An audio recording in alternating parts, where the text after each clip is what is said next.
Welcome to the Leadership Sovereignty Podcast. I'm your host, Ralph Owens, along with Terry Baylor. In today's episode, we'll touch on topics such as some of the benefits of learning and applying EQ, how your ability to manage your emotions will determine if your conflict resolution is effective, the power of the emotional mind versus the rational mind, and the power of understanding the impact of your emotions on others.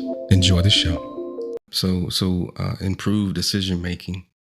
Another benefit of EQ in your professional life is stronger communication, right? So the empathy and effective communication skills are crucial for building relationships. Got to have those. And then conflict resolution as well. EQ can help navigate conflicts peacefully and productively. I think we can never give enough attention to that point. Right. Everybody has been in a conflict before. And how you handle that conflict is a direct relationship. Well, let me go back. Not only how you handle it, but how the outcome of that conflict or what it produces is a direct relationship to how well you manage your own emotions in that moment. Right. And it's a learning experience that I'm continuously learning day to day, year to year, on how am I going to manage myself in this moment to help drive the outcome of this event. Any thoughts there, Terry? Yeah, man. Again, I'm all in this book, right? So this is Aristotle. Aristotle said this: anyone can become angry. That is easy. But to be angry with the right person, to the right degree, at the right time, for the right purpose, and in the right way, that is not easy. Interesting. Because here's the thing, right? Come on, man. I'm going to go back to the Bible again. The Bible says, be angry, but sin not. Mm-hmm. I cannot like something. That's right. That's right. But how do I go about it in the right way, to the right degree? That's right. I mean, that's some heavy stuff. That's right. To be angry in the right way, to the right degree, at the right time. Yeah, that's right. That's right. And just to touch on that a little bit, anger is an emotion that God gave us. No, he never said it was a sin to be angry. But he did specifically call out that your anger is never an excuse for bad behavior. He said, sin not, right? Which deals with the behavior. But no, you're right. So I'm going to read this last piece, Ralph. So this is, again, I think this goes back to, I think this builds on what you just said, right? In many or most moments, these minds, right, your emotional mind and your rational mind, are exquisitely coordinated. Feelings are essential to thought to feeling. But when passion surge, the balance tips. It is the emotional mind that captures the upper hand, swapping the rational mind. Yep. You see what I'm saying? That is the crux of it all. Yep. Yeah. Okay. So we got to keep it in balance, man. Yeah, got to keep it in balance. Yeah, absolutely. So let's move on to the next topic, which is understanding your emotions. So, how does one go about understanding your emotions? Sometimes it's that recollection that you have after the moment. It's that being able to think back on the argument or the conversation or the meeting and recalling in your mind exactly, did I say that the right way? Was my volume too high?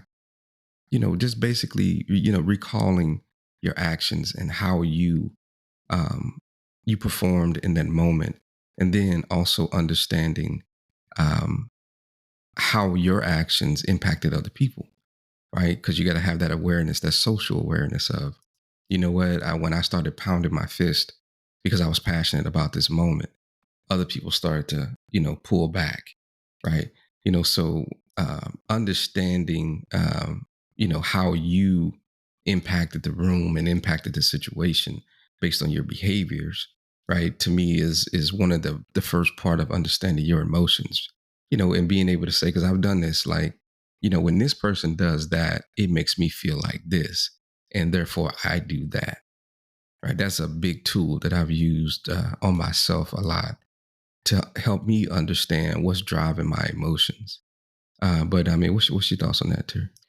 Yeah, Ralph, no, it's spot on, right? It just goes back to, a few moments ago, right? Where it talks, where I read, in your rational mind, those are the things you do, right? You reflect, you ponder, you're thoughtful.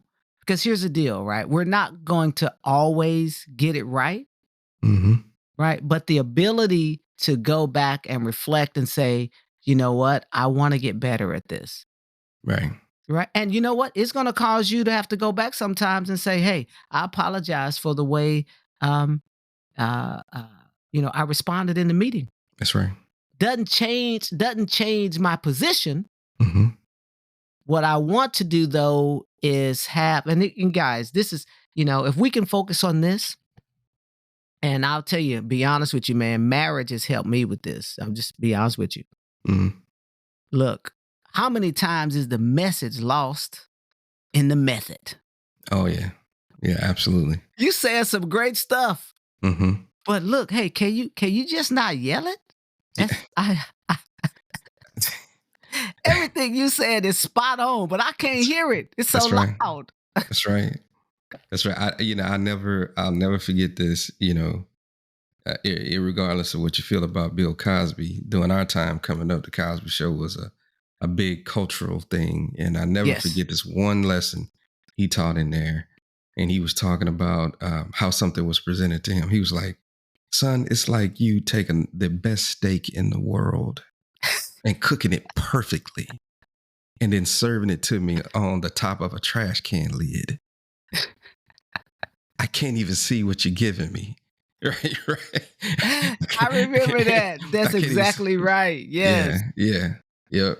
Yep. Yep. Yeah, Yep. and it matters, guys. It matters. And let me say this. This is, I liked a lot of things about um the President Barack Obama. I loved a lot of things about him. What I love most is he was smooth all the time. Yeah. He is actually like speaking to Congress. These guys are heckling him. Hmm. He does not get out of character. So, I guarantee you his Apple Watch was saying heart rate above yeah, average. that's right. I guarantee you blood flow was increasing to his hands That's right. because it wasn't fleeing to his legs. He Right. wasn't Right. he Right. wasn't trying to run away. That's right. I guarantee. But you know what? His ability to, in my opinion, he exhibited some of the highest EQ that I've ever seen. Um, where you have people who are outright not disrespecting him as a man, you were disrespecting the position and the office. That's right. I had never seen those kind of things occur in Congress Hmm. before, That's right. right? But his ability to speak and maintain his cool, Hmm. man, it's legendary. It is. He was fully in command of his emotions, right, and was able to manage those to produce the outcome he desired, and not let his emotions wreck his delivery. Yes. Yeah. Oh, he was, yeah. Yeah, And so yeah, he and was so one of the best. Yeah. yes. Yeah. And so what brings to mind for me on that is what was his life experiences where he had to hone that, Hmm. right? We know he went to Ivy League schools, so he had to hone it there. Right. And Hmm. just let's just be totally honest about that, right? I've lived in situations where you know what? I tell this story all the time, and my wife is like, you're giving yourself way too much credit here. I'm like, no. I said I have a major contribution to President Barack Obama being in president. Okay. I said, I was the first African-American student president at Missouri Baptist University. I help people get comfortable with the idea. Yeah, that's good. And so being in that environment, right? It's been transparent, right? I was one of few, right? I was a part of a vocal group where we traveled, and anybody from Missouri is going to really, really understand this. I sang in every First Baptist up and down 44 and 55. My mom told me, son, you just don't know. I was praying for you. I was afraid for you. Right. And many of these environments, man, I was the only African-American, like